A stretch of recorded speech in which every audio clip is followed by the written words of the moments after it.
Bill Maher and Megyn Kelly engaged in a heated debate during Maher's recent appearance on Kelly's SiriusXM show, The Megyn Kelly Show. The conversation quickly turned contentious when Kelly revealed her intention to vote for Donald Trump in the upcoming 2024 presidential election. Way. And I still feel that way. I mean, I've been a registered independent forever, Right. but I know exactly what you're saying. Just the world's lost its mind, Yeah. and I certainly would never put on somebody's team jersey anymore. Right, without a team. Yep. Right. And you know what? I like it that way because I don't want to be a part of a team. I mean, I would say I caucus with the Democrats more. I definitely think the right wing is much more dangerous. They don't believe in democracy anymore, and they threw their lot in with a sociopath named Donald Trump.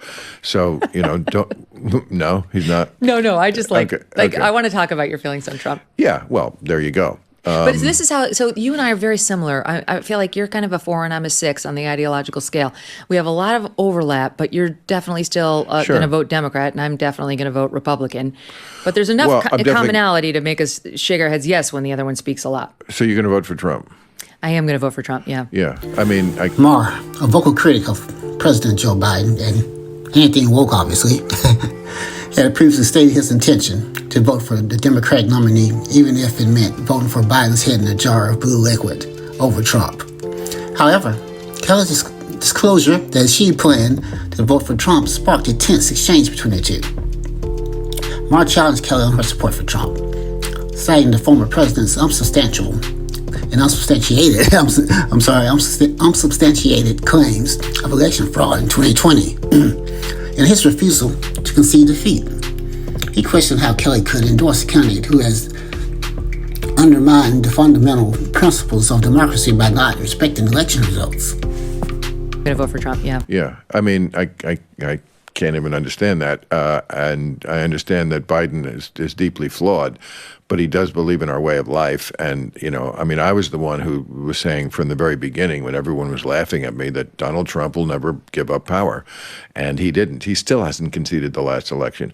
I don't know what could possibly be more fundamental to you or anyone than you have to concede elections. And he hasn't conceded the last one. He's plainly not going to concede this one. He now has all of his sycophants around him parroting his party line, which is when they ask them, will you abide by the election results?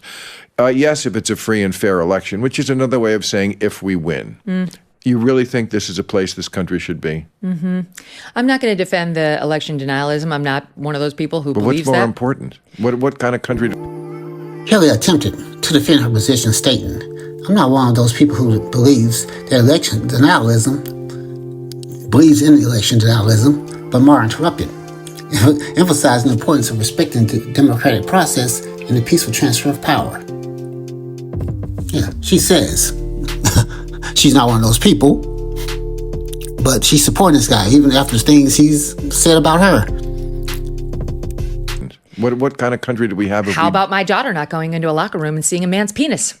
That's important too. And I How about young men on college campuses getting due process when they get accused falsely of rape? Well, I think that's a false equivalency. I think these things Bullshit. What do you mean? I think these things are important, but you can handle these things through the normal due process of our system. But if we lose the system itself, come on. But we didn't. We didn't so far. He tried it. It failed. Right, and now Really, Megyn? He tried it. It failed. I almost can't believe she just said it out loud. Oh, I guess so. Somebody tries to murder someone. As long as they don't succeed, we just let them go, right? Come on. Right, and now he's had 4 years to put in place people who will make it work again. I don't know if there'll be a John Ratzenberger in Georgia, a noble Republican who stood up to him. He thought last time that he could count on someone being just a Republican to do his bidding. And what he found out was that there are a lot of decent people who are Republicans, which is something I'm trying to tell the Democrats all the time. You can hate Trump. You can't hate everybody who likes him. And you certainly can't hate half the country. And Republicans is not a byword for bad people. And a lot of them stood up. I mean, even ones who I don't like very much, Mitt Romney, McConnell, obviously Liz Cheney, Chris Christie. There were Mike Pence. These are what I call as good as it gets Republicans. The discussion then shifted to the controversy surrounding Hunter Biden's laptop and allegations of corruption against the Biden family. Kelly argued that the suppression of Hunter Biden's laptop story during the 2020 election was unfair, claiming that polls showed 10 to 12% of voters would have changed their minds had they have known about it. Yeah, I very much doubt that. Maher dismissed the laptop scandal as a stupid non-story, asserting that nobody gives a fuck about Hunter Biden's dick. Kelly countered the issue was not about Hunter Biden's personal life, but rather he alleged corruption and Joe Biden's involvement. She alleged corruption, Joe Biden's involvement in his son's business dealings, which, come on, they have no proof of. None at all. They just make up shit and anything semi-related. Come on. Republicans. For the people who don't like Republicans, they full-throatedly said Trump lost that election. Mm-hmm. No two ways about it. McConnell said it wasn't even a particularly close election. A lot of people said it. A lot of people said it. But look, I agree with you that the majority of the Republican Party doesn't believe that. But I do think there's a difference between it was stolen, you know, the nonsense with Dominion voting machines and all that, versus it wasn't fair. And what wasn't fair? The election. Don't get me started. What wasn't fair? Okay. Well, the How election. about the suppression of the Hunter Biden laptop story? Just for one. Oh, for fuck's sake! Really? Oh, then we're not as alike as you think. That's a stupid non-story. I mean, yes. Says who? There are polls that show some 10 to 12% of the electorate says they would have changed their mind had they seen it, had they known about it. It wasn't right. It wasn't right to suppress it, but nobody gives a fuck about Hunter Biden's when you dick. Say nobody, you're talking about yourself. I'm telling you, there are data to show people did care. They said they would have changed their vote. Nobody who was going to vote for Trump anyway, or Biden anyway. I mean, it wasn't about Hunter Biden's man parts. It was about the scandal of his corruption and his dad's corruption. Bill, I used to think that Hunter Biden was a hot mess and Joe Biden was embarrassed by him but had to deal. Now I really think he was doing Joe Biden's bidding. Joe Biden is the bad guy who sent his drug-addled son out there to collect money. That's what the laptop shows.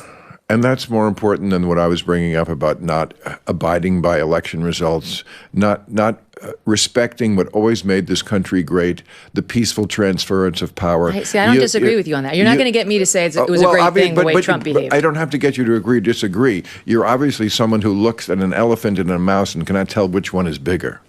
I disagree. I think I know. That's projection by you, because I look at Joe Biden. That's how I see you. Well, let's talk about why are you telling me this up? I mean, this is just typical right-wing talking points.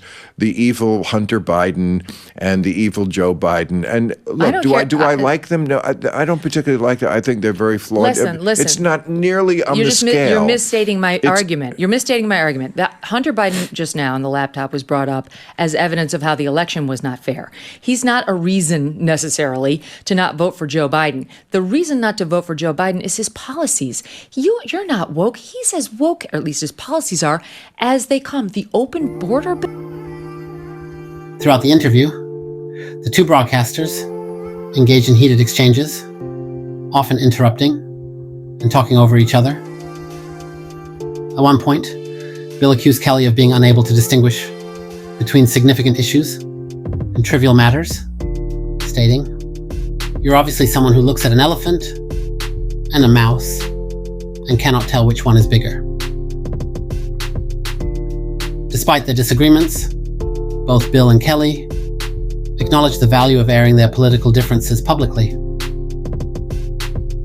Bill expressed appreciation for Kelly's willingness to engage in a robust debate, stating, "I appreciate you going toe-to-toe, because I think that's what people have to do." The interview garnered significant attention on social media, with many commenting on the awkwardness and intensity of the exchange.